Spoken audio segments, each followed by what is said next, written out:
Bonjour à tous et à tous, aujourd'hui nous allons analyser la conférence TED que Lizzie Velasquez a donnée sur sa maladie et la façon dont elle a évolué dans sa vie de par celle-ci.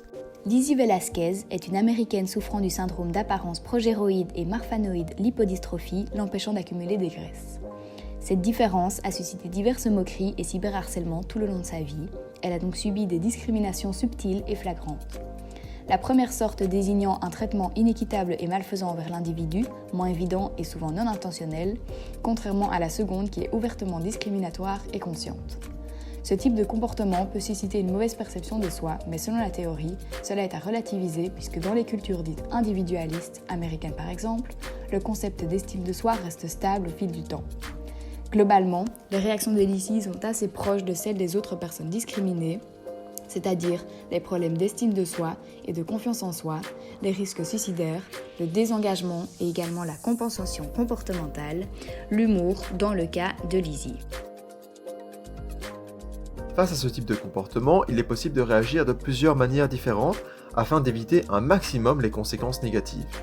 Dans un premier temps, la notion de désengagement psychologique ainsi que la désidentification permet aux personnes subissant ces comportements de prendre du recul par rapport à leurs succès et leurs échecs, ce qui permet de protéger leur estime personnelle en se détachant de la situation. Dans un second temps, la notion de compensation comportementale correspond à une autre manière de faire face à la menace, c'est notamment cette stratégie qu'a employée Lizzie. Les gens compensent parfois leur comportement par d'autres talents pour éviter ces stéréotypes. Dans le cas de Lizzie, la compensation se manifeste par le fait que ses parents ont décidé de l'élever normalement pour qu'elle puisse se développer comme tout le monde, mais aussi par le fait qu'elle utilise de l'humour pour contourner la discrimination et valoriser sa personne auprès des autres.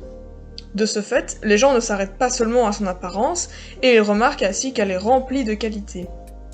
Elle compense donc son physique par d'autres talents pour augmenter ses chances d'être appréciée. Cependant, il faut savoir que l'effort fourni pour ces talents atteint un niveau bien supérieur à ce qui aurait normalement été requis pour réussir.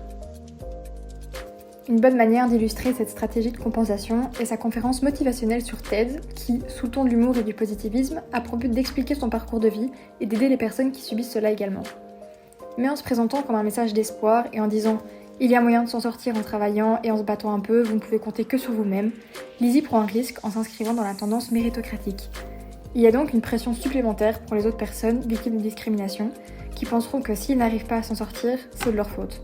Alors que Lizzie a sans doute eu plus de raisons sociales que d'autres personnes pour s'en sortir, telles qu'un milieu familial privilégié et des caractéristiques personnelles plus fortes que d'autres.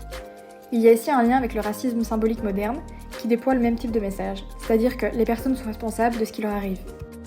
En conclusion, la vidéo de Lizzie permet de mettre en évidence les conséquences de la discrimination sur la victime, mais pas seulement.